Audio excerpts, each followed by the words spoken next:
Hello, my name is Dylan, but you can call me Buttercup. Welcome to Buttercup Yarn Art, a soft-spoken video journal where I play with yarn and share my thoughts. I hope you enjoyed this video, and if you'd like to see more, please subscribe. If there's anything you'd like to hear me talk about, please leave a comment to let me know. I am still working on all of the lights by Hohi Locatelli. I have to finish by this coming Tuesday because I need some of the needles for the mystery knit along. And I also need those needles for the cup of the sweets. I am on the second sleeve now. No sleeve island for me. I am trying as much as I can to rush through the sleeves. I got through the first sleeve in a couple of days, but the second sleeve I've hit a couple of snags in terms of things coming up that I need to take care of. I went to run a couple of errands today that I was figuring wouldn't take super long, and they wound up taking about twice as long as I expected.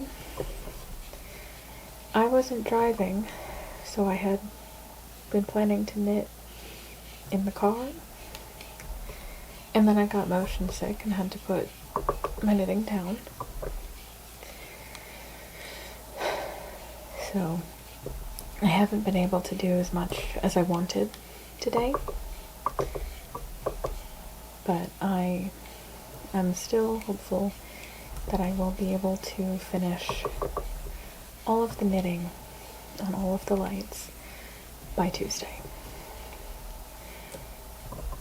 And because the sweater is so big and kind of unwieldy at this point while I'm knitting on it, I am winding the final yarn for the knit along today, which is Busy Peach Pima Cotton Fingering in the color Sweet Apple Berry. No, Purple Apple Berry. This is going to be my second contrast color in the shawl, and as I've said before, I will not be working on the mystery knit along on camera at all. I will be posting pictures as I finish the clues on Instagram with a spoiler slide in front. I will also be posting them on Tumblr with a spoiler tag, so that if you do not want to see any spoilers for it, you won't have to. But if you do want to see any of my progress there, those are the places to go.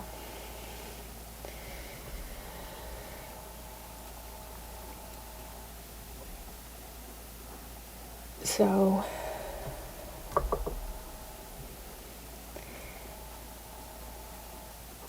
once I finish all of the lights, I will be making another sweater, because I am a little obsessed with sweaters. They are my favorite kind of garment, and I would be so happy if I could wear just sweaters all year long, but alas, I live somewhere with summer, so I relish the colder months when I get to wear my sweaters. And this does slightly lead into the first thing I want to talk about, which is impulse yarn purchases.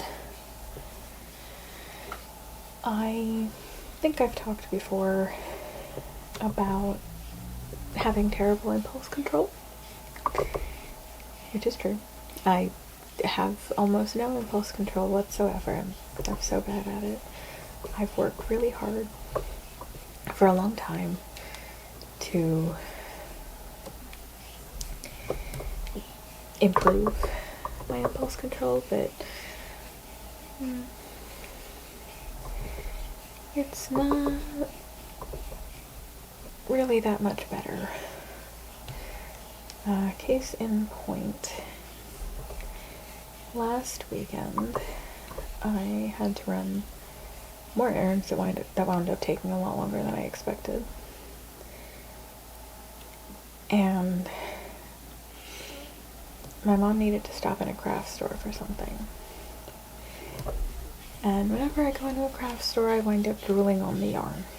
I can't help it. It's so pretty. I have to stare. I don't literally drool on it. And if I did, I would buy it. But I have to go stare at the pretty yarn and drool and want.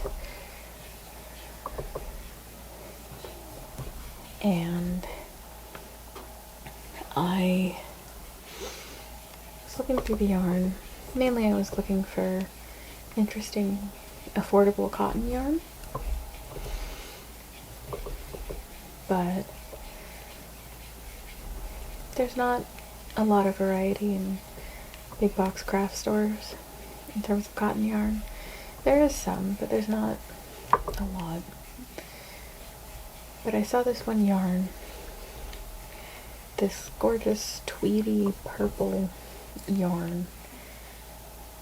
It's really, really soft, beautiful color.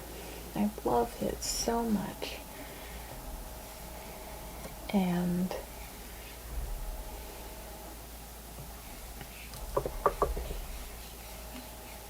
if it had been cotton, I would have grabbed enough for a sweater right away and just not thought twice. It was 100% acrylic. And the color and the feel of it were just tempting me so much. I decided that I would, mark down what it was and come back to it later if I couldn't stop thinking about it. But I forgot to write down the name of the color in the store. So when I got home, I went to the manufacturer's website to find the line of yarn and write down the name of the color so that I could get it at another time if I wanted. But when I got to the manufacturer's website, I got a pop-up basically saying, hey, do you want a 35% off coupon? And there went what little impulse control I had managed to scrounge together to not buy the yarn. And I had a pattern in mind already. I knew exactly how much I would need. And so I went for it. I bought enough yarn to make a sweater. I don't have anywhere to put it. I don't have any storage space available for this yarn.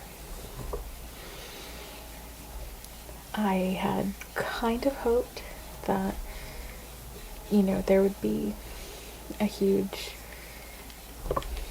kind of delay in shipping so that I could finish all of the lights and get out the yarn for my next sweater.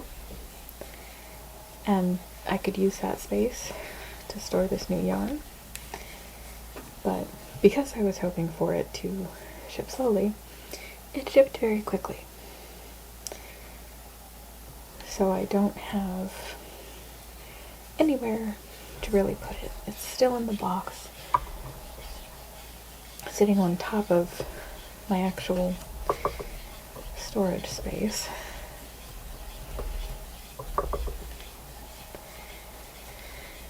And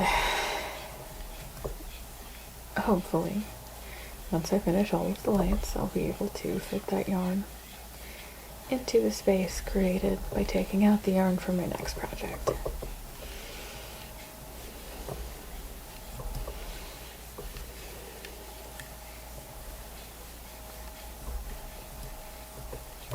And this kind of leads into my second topic, so I guess I'll move along to that.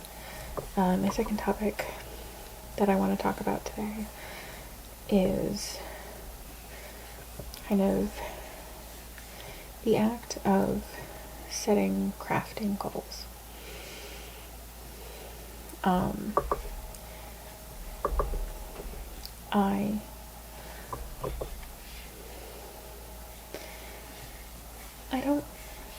I do plan. I have a whole spreadsheet full of my planned projects. But I don't really set goals for the most part.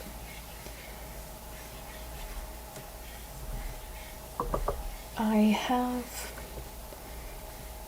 a bit of a goal in that I want to reduce my stash so I actually have room for all of the yarn that I have. But I have never really set goals for my crafting. And I've never really wanted to. It just... I craft to relax and to keep my hands busy. And setting goals for it just feels, I don't know, it feels uncomfortable somehow. It feels like putting limits on what I'm doing. And planning feels a little bit like that too, but with my habit of making impulse yarn purchases, if I don't write down what I want to do with some yarn that I've bought, I will wind up forgetting what I bought it for and not knowing what to do with it. So I kind of have to plan, or my stash just expands and expands and expands, and I wind up having so much yarn that I could build a house out of it. Which, in my opinion, is too much yarn. I mean, there's no such thing as too much yarn, but if I don't have space for it anymore, there kind of is. But I see people doing Make 9 challenges, and, you know, setting goals, using that to set goals for their crafting. And I understand the why. You know, it can be a good way to plan out specific things that you want to make sure that you do in the coming year, or, you know, outline specific skills that you want to learn or progress that you want to make. But to me, for myself, it feels more like putting limits on what I'm doing. You know, and I don't like that feeling. If I were to do a Make 9 challenge, I would basically be saying, I want to use up these 9 yarns from my stash to make room for other things. Because that is the most goal-like thing I have going on right now. But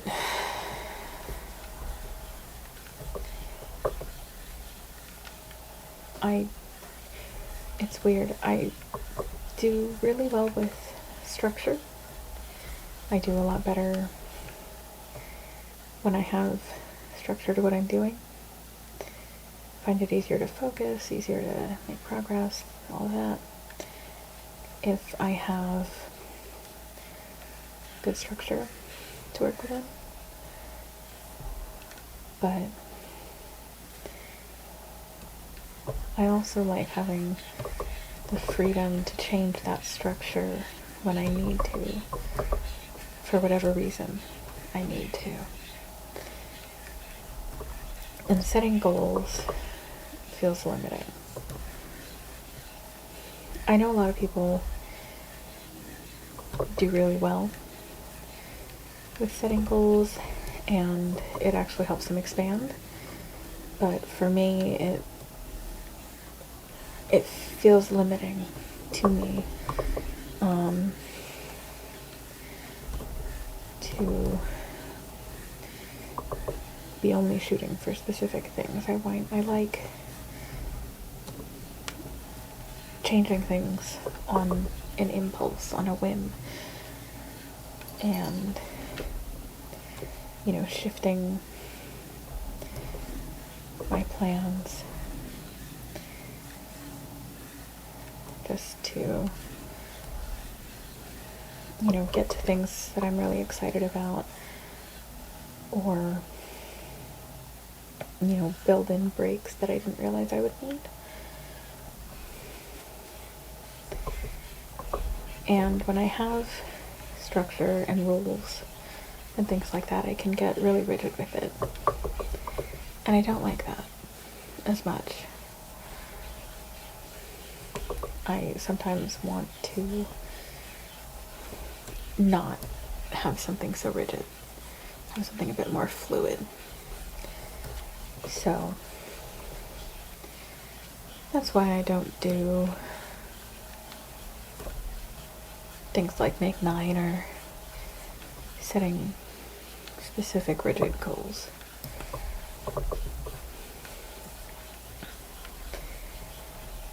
I make plans, but plans can always be changed, and I'm more comfortable with that.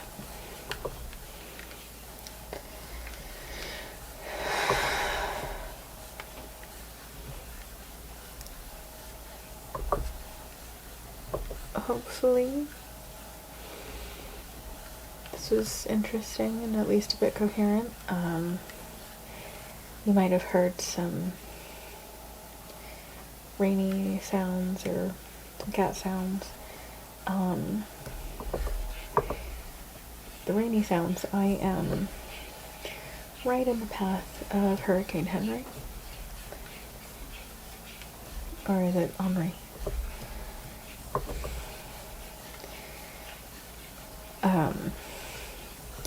So hopefully I'll still have power and internet tomorrow. But if not,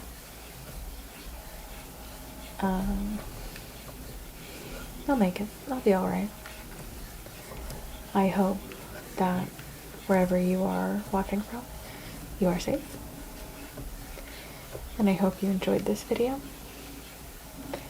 Thank you very much for watching. And I hope you have a wonderful day. Thank you.